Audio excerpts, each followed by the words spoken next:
बाबर आजम से 47 और पाकिस्तान से 238 रनों से नेपाल की हार हुई। हालांकि नेपाल के एक फैन ने हमसे एक बड़ी बात कही और वही बात हम आपसे कह देते हैं कि भैया हम इसी बात में खुश हैं कि हमारे बारे में चर्चा तो हुई, वरना आप तो हमें गंभीरता से ले ही नहीं रहे थे। आज कम से कम इतना तो है कि दुनिया के तमाम दिग्गज क्रिकेट एक्सपर्ट नेपाल के बारे में बात कर रहे हैं, नेपाल के खिलाड़ियों के बारे में बात कर रहे हैं। तो क्या हुआ कि अगर आगाज बहुत खूबसूरत नहीं था, लेकिन एक संदेश तो था कि यहां तक पहुंचे हैं तो यहां से आगे भी कुछ ना कुछ तो कर जाएंगे। 27 ओवर तक पकड़ संभाल के रखी थी, कोई ऐसा भी दिन होगा जिस दिन 50 ओवर तक अपना कारनामा कर जाएंगे। सो नेपाल क्रिकेट और उनके पैशनेट नेपाली फैंस के लिए मुझे लगता है कि एक बार जोरदार तालियां होनी चाहिए। वेलकम टू इंटरनेशनल क्रिकेट कायदे से, क्योंकि अब आप उन टीमों से भिड़ रहे हैं या भिड़ने वाले हैं जिनके खिलाड़ियों को आपने अपना हीरो माना था। नेपाल क्रिकेट की अपनी एक कहानी है, तमाम तस्वीरें ऐसी निकल कर आई जिसने दुनिया को रोमांचित कर दिया। और उस रोमांच से निकलकर जब एशिया कप में नेपाल को मौका मिला और पाकिस्तान में पहुंची, तो फिर उसे आज एक उम्मीद दिख गई है। एक उम्मीद दिखी है कि आज अंधेरा घना है तो क्या हुआ, कल को उजाला होगा। ऐसा उजाला होगा जो नेपाल क्रिकेट को अंतर्राष्ट्रीय मंच पर रोशन करेगा। इस दिन को याद करेंगे और इस दिन से सबक लेकर हर रोज बेहतर होते जाएंगे। हालांकि इस मैच में नेपाल ने शुरुआत बढ़िया की थी। ऐसा लग रहा था कि उनके फैंस का जो कॉन्फिडेंस है उसे वो इंप्लीमेंट करने के इरादे से उतरे हैं, क्योंकि शुरुआत में जब उन्होंने फखर जमान का विकेट लिया, इमामुल हक को रन आउट किया, रिजवान को हैरान करते हुए ऐसे कुछ आउट हुए थे वो, उनको रन आउट किया, बाकी खिलाड़ियों को भी वो लपेटे में लेते गए। तो ऐसा लगा कि यार 27 ओवर में जिस टीम के 124 रन पाकिस्तान टीम के, मतलब पाकिस्तान इस वक्त दुनिया की नंबर 1 ओडीआई टीम है और नेपाल शुरुआत कर रही है। और दुनिया की नंबर 1 ओडीआई टीम जिसके 5 में से 3 बल्लेबाज टॉप 5 बल्लेबाजों में दुनिया की, उस टीम को 27 ओवर 28 ओवर में केवल 124 पर 4 पर रोक देना, ये नेपाल की गेंदबाजों की अचीवमेंट थी। लेकिन अचीवमेंट जोश की थी, एक्सपीरियंस नहीं था। और वो एक्सपीरियंस फिर बाबर आजम ने दिखाया और फिर ये मैच, ये पूरी कहानी जो है बाबर आजम के नाम रही। जैसा हमने कहा कि पाकिस्तान की टीम जो है नेपाल को हराती है, लेकिन बाबर आजम ने भी नेपाल को हराया है, क्योंकि बाबर आजम से भी अकेले तकरीबन 47 रन शायद वो पीछे रह गए। बाबर आजम और इफ्तिकार की पारी का असर यह था कि 27 ओवर 5 124 पर 4 से 22 ओवर अगले में 218 रन बन जाते हैं केवल 2 विकेट पर। और बाबर आजम एक बार फिर अपनी क्लास को दर्शाते हैं। बाबर आजम उन खिलाड़ियों में हैं जिनके नाम रिकॉर्ड पर रिकॉर्ड है, और आज उन्होंने अपना 19वां शतक ठोका, जो पाकिस्तान के इतिहास में सबसे तेज 19 शतक ठोकने वाले बल्लेबाज। बाबर आजम ने इस मैच में रिकॉर्ड्स की भरमार लगा दी। मतलब इतने रिकॉर्ड बनाए कि आपको बताएंगे शायद 2-4 मिनट चला जाए। लेकिन इस मैच की शुरुआत जो थी बाबर आजम ने संभल कर की, क्योंकि 4 विकेट जा चुके थे और पहला 50 जो है वो 72 बॉल पर मारा। इसके बाद थोड़ी रनगति बढ़ाई, अगला 50 जो है वो 37 बॉल पर मारा, और उसके बाद फिर नेपाल के गेंदबाजों का मजाक उड़ाते हुए 20 बॉल पर अगला 50 ठोक दिया। और इस वजह से वो 150 के पार गए और एशिया कप में वो पहले कप्तान बन गए हैं जो 150 के पार जाकर रन बनाने वाले हैं। अब तक एशिया कप में किसी भी बल्लेबाज ने एज ए कैप्टन नहीं बनाए थे 150 प्लस।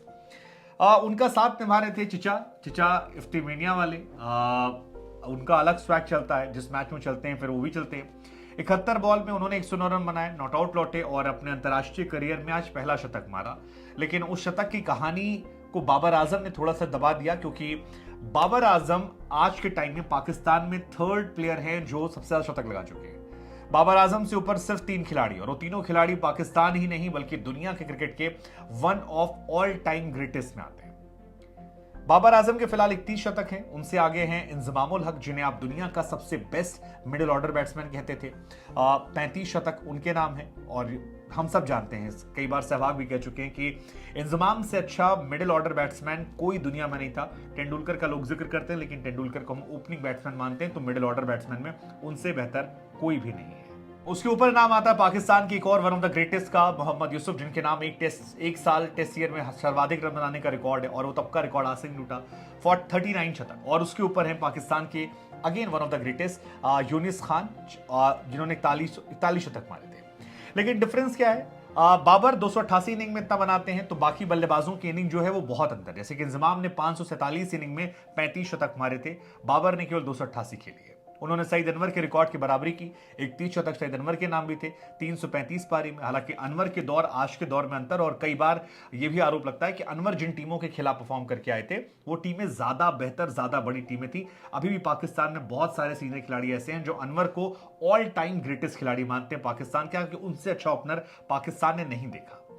हम ये फैसला क्रिकेट फैंस पर छोड़ देते हैं कि आप बाबर आजम के 31 शतकों में क्या हल्की टीमों के खिलाफ शतकों को भी आप उसी लेवल पे देख रहे हैं जो अनवर की थी, या आप मानते हैं शतक तो शतक होता है। खैर, इस मैच में 214 रन की पार्टनरशिप होती है बाबर आजम और इफ्तिकार के बीच में, और छठे विकेट के लिए, पांचवें विकेट के लिए ये हाईएस्ट पार्टनरशिप थी, 6th highest partnership for 5th wicket. और पाकिस्तान के लिए ये ऑल टाइम में सबसे बड़ी पार्टनरशिप थी 5th विकेट के लिए।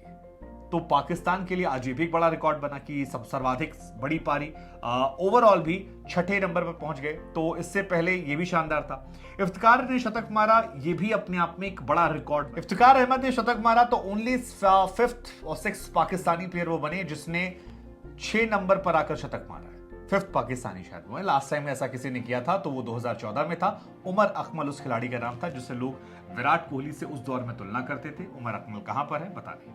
कई लोग मजाक उड़ाते हैं उनके सोशल मीडिया अकाउंट्स को लेकर, लेकिन ठीक है, उमर अकमल, मतलब पाकिस्तान में बहुत सारे ऐसे खिलाड़ी जिनको हम कहते हैं टैलेंट वेस्टिंग।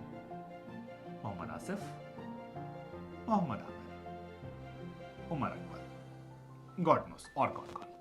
लेकिन 19 शतक बाबर आजम ने आज ठोके हैं। 19वां शतक था, और 19वें शतक में जो पारियां उन्होंने ली हैं वो सबसे कम पारी में, क्योंकि बाबर आजम ने 102 पारी में 19 शतक ठोक दिए। इनके बाद हाशिम अमला हैं जिन्होंने 104 पारियां खेली थी। उसके बाद इंडिया से विराट कोहली हैं जिन्होंने 124 पारी में 19 शतक ठोके थे। उसके आगे डेविड वार्नर हैं 139 पारी में, एबी डिविलियर्स हैं 171 पारी में, और रोहित शर्मा है 181 पारी में। तो ये भी अपने आप में एक बड़ा रिकॉर्ड बाबर आजम के नाम रहा कि वो रिकॉर्ड बनाते जा रहे हैं। इस मैच में बाबर के नाम और भी रिकॉर्ड रहे, जैसे सईद अनवर ने सबसे ज्यादा शतकों के मामले में इस टाइम वो 20 शतकों पर थे, और ये भी अपने आप में एक ग्रेटेस्ट प्लेयर की कहानी है। मतलब पाकिस्तान के अंदर भी जिन लोगों ने सर्वाधिक शतक लगाए हैं उसमें भी इनका नाम जो है वो सेकंड नंबर पर है। इनसे आगे सिर्फ सईद अनवर है, तो ये भी अपने आप में एक बड़ा रिकॉर्ड है। खैर, बाबर के नाम इंटरनेशनल क्रिकेट में फिलहाल 19 ओडीआई, 9 टेस्ट और 3 T20 सेंचुरीज हैं, और ये अपने आप में कमाल है कि तीनों फॉर्मेट में उनके नाम शतक है, और ये शतक उन्हें एक स्पेशल प्लेयर बनाता है। लेकिन आज स्पेशल कहानी जो रही वो हम सब एक्सपेक्ट कर रहे थे आपकी नेपाल को लेकर, लेकिन ठीक है, मैं इसी बात से खुश हूं कि नेपाल के बारे में हम चर्चा कर रहे हैं। सोमपाल पिटाई होती है लेकिन लास्ट में 2 विकेट निकालते हैं। बाबर और शदाब का क्रूशियल विकेट था। बल्लेबाजी में भी नेपाल ने कुछ खास नहीं किया। नेपाल के बल्लेबाज जो थे संघर्ष करते नजर आए। शाहीन अफरीदी हर बार की तरह एक मैसेज दे गए कि टीम इंडिया को भी तैयार रहना होगा, अगर वो मैच जीतना चाहती है तो फिर शाहीन से उसे बचना होगा। नसीम भी शानदार थे, हारिस भी हर बार की तरह अच्छे थे, लेकिन शादाब ने इस मैच में ज्यादा इंप्रेस किया क्योंकि ज्यादातर लोग जो थे वो नसीम, शाहीन और हैरिस के इर्द गिर्द बात कर रहे थे। नेपाल की बल्लेबाजी में आरिफ शेख और सोमपाल ने थोड़े लक्षण दिखाए, टिकने की कोशिश की। सोमपाल को प्रमोट किया गया था। गेंदबाजी में सबसे ज्यादा पिटे सोमपाल थे, लेकिन कोई भी बल्लेबाज बहुत ज्यादा खास इंप्रेशन नहीं दिखा पाया, सिवाय इसके कुशाल ने शुरुआत में शाहीन की 2 बॉल पर 2 चौके लगाए थे, उसके अलावा कुछ नहीं रहा। लेकिन लेट्स जस्ट होप कि आगाज कैसा भी हो, अंजाम खूबसूरत हो। आने वाले समय में नेपाल फैंस का जो पैशन है वो और निकल कर आए। सो हमारी तरफ से नेपाल फैंस को एक बार फिर से तालियां। Welcome to officially international cricket.